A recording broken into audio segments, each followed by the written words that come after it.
udah mulai tenang atau sudah mulai bahagia atau ada cerita lainnya? Enggak juga sih. Di kehidupan yang kedua, suami kan ya memang awalnya happy gitu, tapi pas ada kejadian suami bangkrut, terlilit hutang, semua aset yang saya punya tuh diambil semuanya.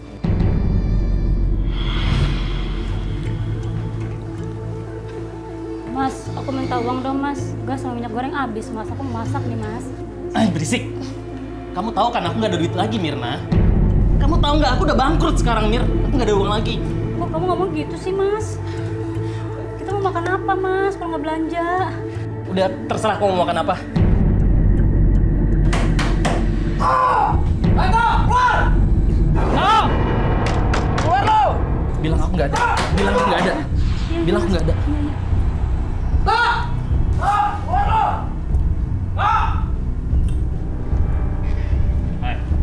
Mana tuh? Maaf pak, suami saya lagi nggak di rumah pak. Maaf bapak ini siapa ya?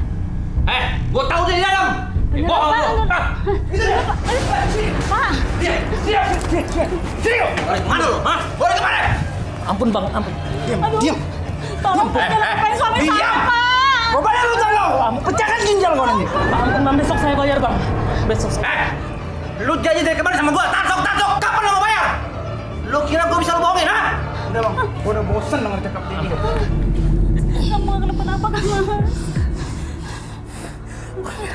Aku capek Mirna dikejar-kejar sama mereka, Mirna.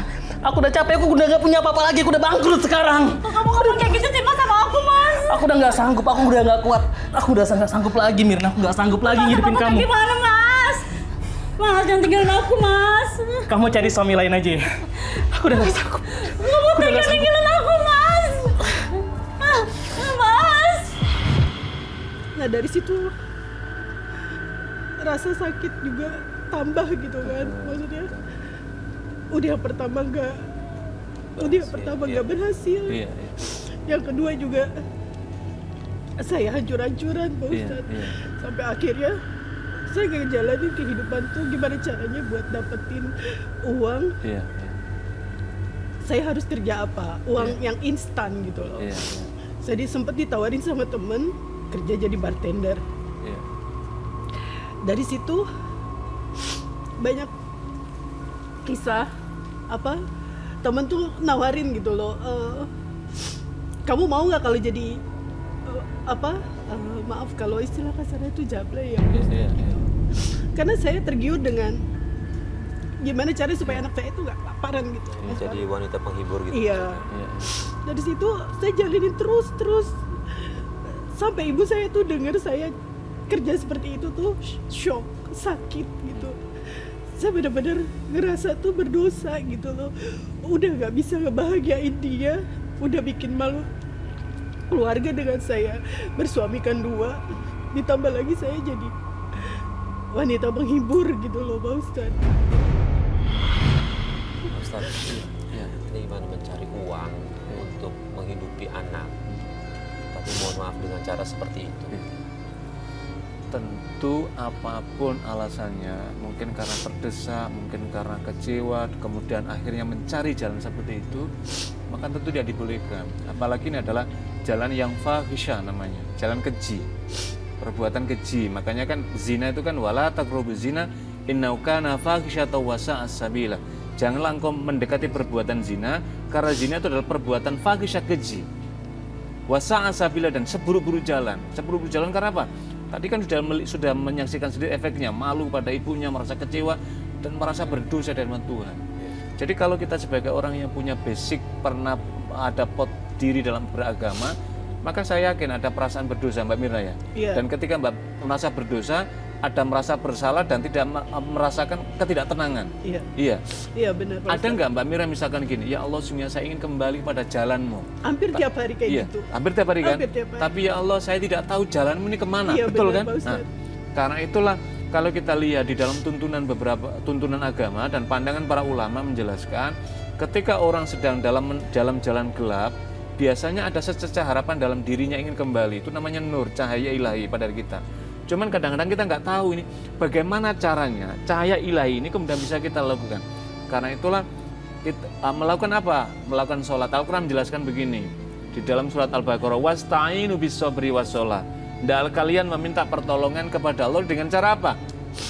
Bis-sabri was-sholat, dengan cara sabar. Kayak tadi, sabar menahan kekecewaan, sabar dalam penderitaan sesaat, was-sholat dan melakukan sholat. Sholat apa? Memohon hidayah, petunjuk kepada Allah agar dibimbing jalan yang lurus. Jadi inilah jalan pintu taubat. Allah maha menerima taubat at-tawwab. Jadi Mbak Mira jangan berputus asa, jangan dilampiaskan dalam dunia, kalau mohon maaf kalau istilah dalam lorong gelap ini, tapi coba dibuka bahwa di ujung lorong sana itu ada sinar cahaya hidayah, maka jemput dia. Kalau kita bertaubat, memohon jalannya Allah, yakin sekali Allah akan membimbing hambanya. Sudah banyak riwayat-riwayat yang menjelaskan orang-orang yang dunia hitam kelak bahkan lebih dari ini, tapi kemudian bertaubat maka kelak dia menjadi seorang tokoh besar dan Allah mudahkan jalan kehidupannya. Jadi jangan kita menghancurkan kehidupan ini, maka coba kita buka lembaran baru. Mbak Mirna, mohon maaf. Mbak Mirna masih melakukan pekerjaan itu? Udah enggak. Masya Allah. Apa yang membuat Mbak Mirna bisa terlepas dari pekerjaan itu? Ya karena ibu saya gitu. Karena pertentangan hati itu yang tadi. Iya, sebenarnya kan itu pekerjaan itu bukan kemauan saya ya Pak Ustadz. Iya. Terus dengan saya melakukan itu memang saya uang banyak, tapi hidup kok jadi nggak enak, nggak tenang gitu loh. Ditambah lagi saya lihat ibu saya tuh suka sakit-sakitan. Saya kasih makan anak saya dari uang hasil ini kayaknya nggak enak gitu loh. Itu yang bikin saya keluar dari pekerjaan itu. Ya, jadi pasti Mas Farid, sesuatu yang kita dapatkan dengan cara yang tidak benar, dari yang tidak benar, pasti akan melahirkan ketidaktenangan. Kata Nabi mengatakan, albirru mahaka fi nafsi, albirru ma'ismanna ilail qalbu watmanat ilain nafsu. Kebenaran, kebajikan adalah kalau kamu melakukannya akan mendatangkan ketentraman dan kedamaian dalam hatimu. Sebaliknya, wal ismu mahaka fi nafsika wa taraddada fi sadrika. Sebaliknya kalau orang itu melakukan keperbuatan dosa, maka dia dapat menimbulkan ketidaktenangan dan bergejolak dalam hatinya. Mbak Mira merasakan tadi kan. Dan kenapa Mbak Mira tadi kembali? Karena ada peran ibu, doa ibu. Tengah malam mungkin beliau dengan tertatih-tatih menengadah kepada Allah, memohon hidayah Allah supaya diturunkan kepada putrinya, dan alhamdulillah. Maka sekarang Mbak Mirna coba diikuti ini jalan ibu yang sudah dibimbing tadi, kembali pada jalan yang benar. Karena ibu ini adalah pusaka yang doanya itu mustajab kalau kepada anaknya, tidak ada jarak lagi di hadapan Allah. Nah ini sudah mendoakan, berterima kasih, lanjutkan berbuat baik kepada ibu dan kembali pada jalan yang benar. Sebab nafkah tadi yang dapatkan dengan yang tidak benar tadi pada anak ini juga akan menjadi yang tidak baik juga. Makanya memohon ampunan kepada Allah, ya Allah saya telah memberikan nafkah pada anak saya seperti ini, ampuni ya Allah, berikan hidayah.